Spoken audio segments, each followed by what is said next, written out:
This is mission start for Nightfall, guys, and immediately we've got a load of spots over in the woods on the right where I've got a platoon which is creeping into the woods.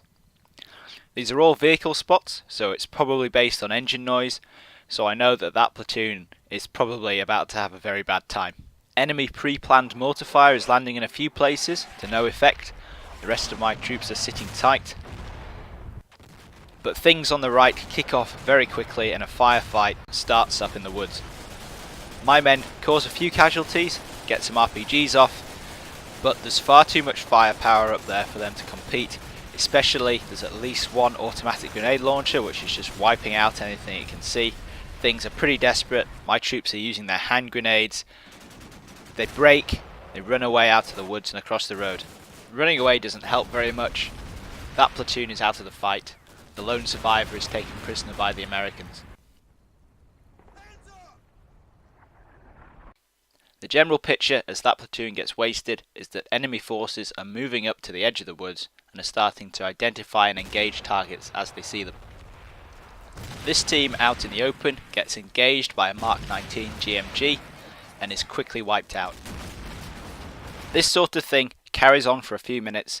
The enemy is probably setting up a base of fire in the tree line so that when they do get forward and push, they have some support.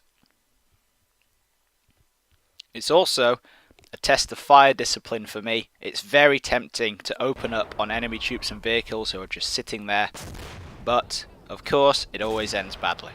As I was expecting, any sign of my troops is immediately hammered with heavy weapons. This ATGM team has fired a shot off and missed, but now it's being rinsed by 50 caliber machine gun fire.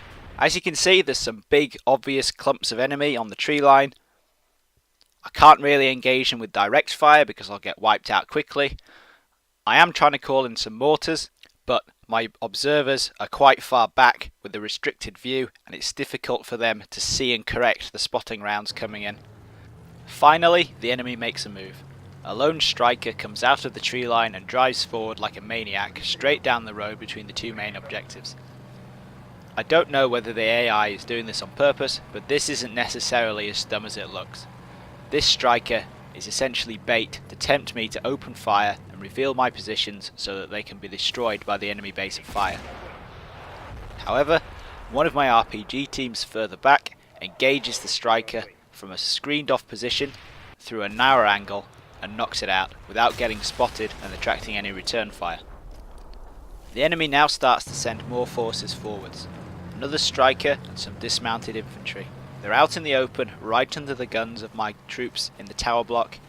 It seems like too good a target to miss.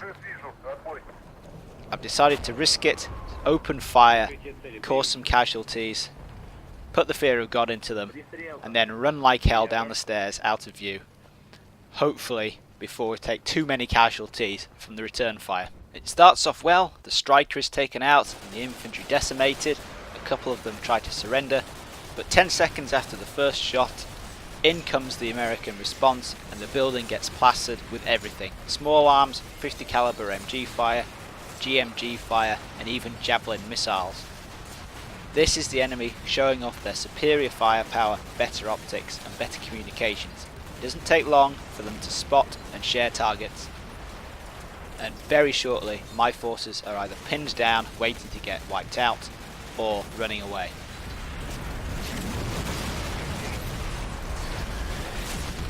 At the same time, another one of my ATGMs engages a striker. It knocks it out, but then dies under the return fire.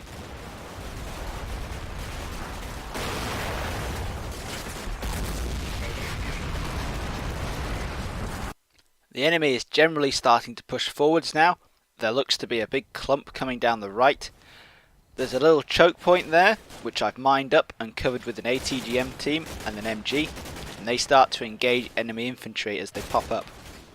I'm not sure how effective the mines are being, I can't see any going off, and the enemy doesn't seem to take very long to wipe out all my men over there by bringing up a striker with a GMG.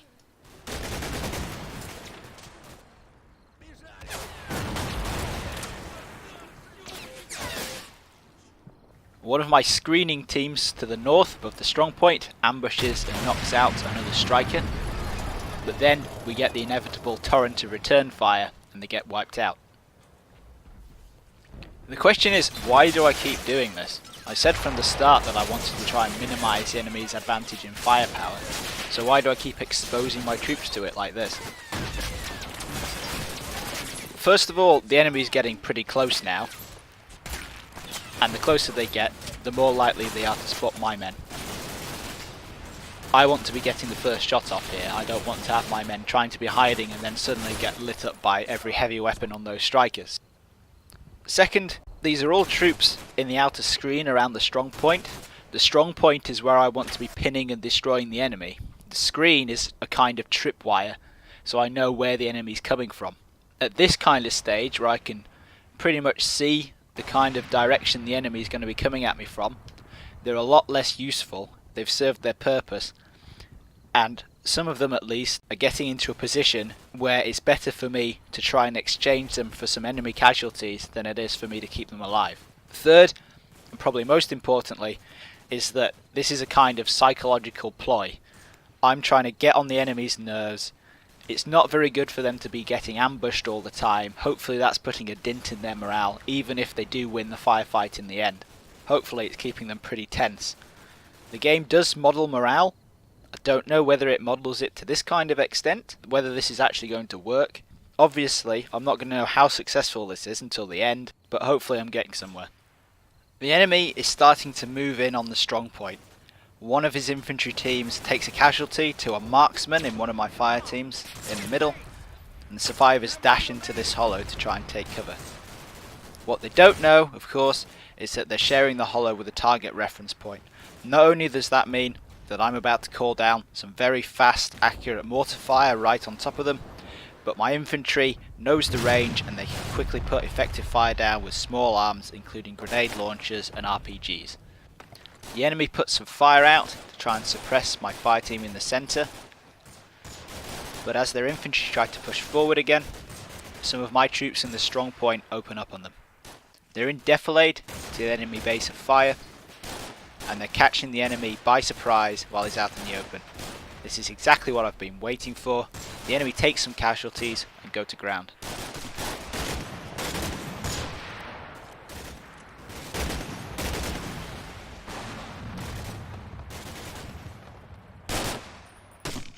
More Americans are trying to push into the strong point from the left, and they get a nasty surprise.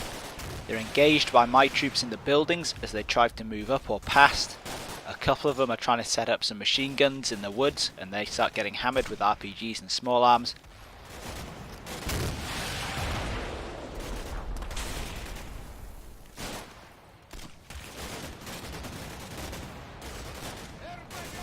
And then a couple of them try to run down the street itself.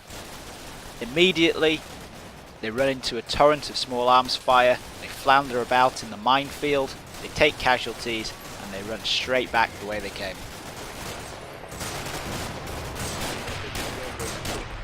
Further left, the enemy is trying to flank or bypass the strong point, and he gets the same reception.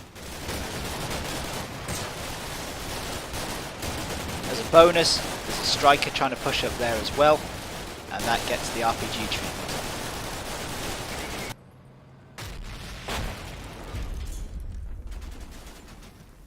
It's starting to look as though the theory behind the defence is pretty solid.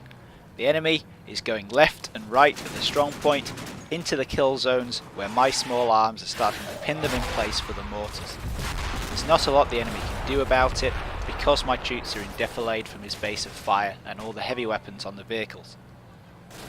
In the centre, the mortars are starting to drop in. On the left, the enemy is very determined to go down this street and suffers accordingly. This isn't fancy dynamic manoeuvre warfare here, this is a straight up attritional meat grinder on my terms which the enemy is running into. If the enemy attacks here, he's going to take casualties. If he gets pinned down or he tries to set up another base of fire, he's going to get mortared, and if he retreats, he's not contributing to taking the objective. The enemy's problem here is that I've turned the tables on him, and now he's fighting on my terms, and he's got a huge disadvantage to deal with. It doesn't take long for the mortars to come in right on top of them, and those 120mm Airbus rounds make a mess of enemy troops caught out in the open. It hasn't gone totally my way. I have had a few casualties. The Americans have been very determined, but there's an awful lot of injured and dead enemy down there in the kill zone. At the same time, the screening forces in the centre are also at work.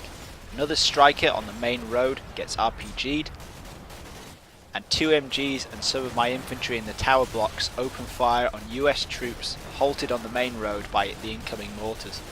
Naturally, out here the enemy can use his superior firepower and my little ambush is quickly shut down, but not before the enemy's taken casualties and taken another psychological hit. In general though, the screening force is starting to crumble as significant enemy forces push in from the right flank. The same story of overwhelming American firepower repeats whenever my troops are spotted, whether it's small arms, javelin missiles, or everything the enemy can throw at me. As the survivors from the screen start to dig in or get rolled up by the enemy, sporadic fighting carries on around the strong point. Everything is in play, from ATGMs to the mortars to small arms, but it's pretty clear that the enemy isn't pushing in strength. The big enemy concentration on the right flank makes no effort to cross over and assault, and the fighting gradually peters out until the game runs out of time. It's a draw, which isn't bad considering the balance of forces. In short, both sides hold one objective each, and both sides have suffered a similar amount of casualties. All in all, I have 49 dead, 29 wounded and 1 missing, and the Americans have 73 dead, 61 wounded, 2 missing, and they've lost 9 strikers. Looking at the end game, with all the units revealed, it's pretty clear what happened.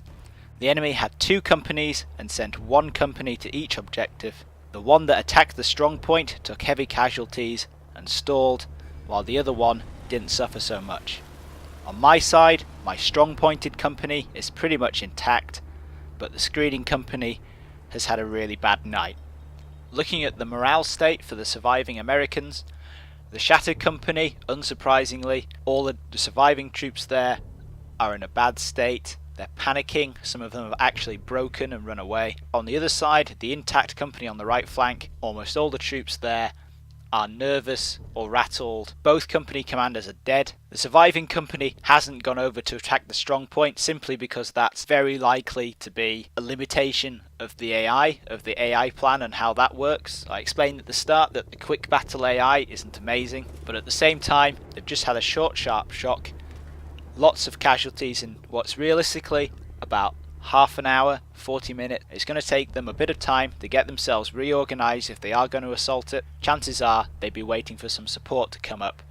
Tanks, artillery, air support. Obviously it's not going to feature in the actual game. That strong point might have just weathered the first wave, but in a bit, because it's tied down to a single position, it can't escape the American firepower and it's going to get pounded into the ground. That's it for Nightfall then guys. Comment, rate and subscribe. I'm getting to grips with the multiplayer, which is a bit different from any other game I've played. Hopefully I'll be able to bring you a game against a human opponent pretty soon. In the meantime guys, thanks for watching. I'll see you in the next video.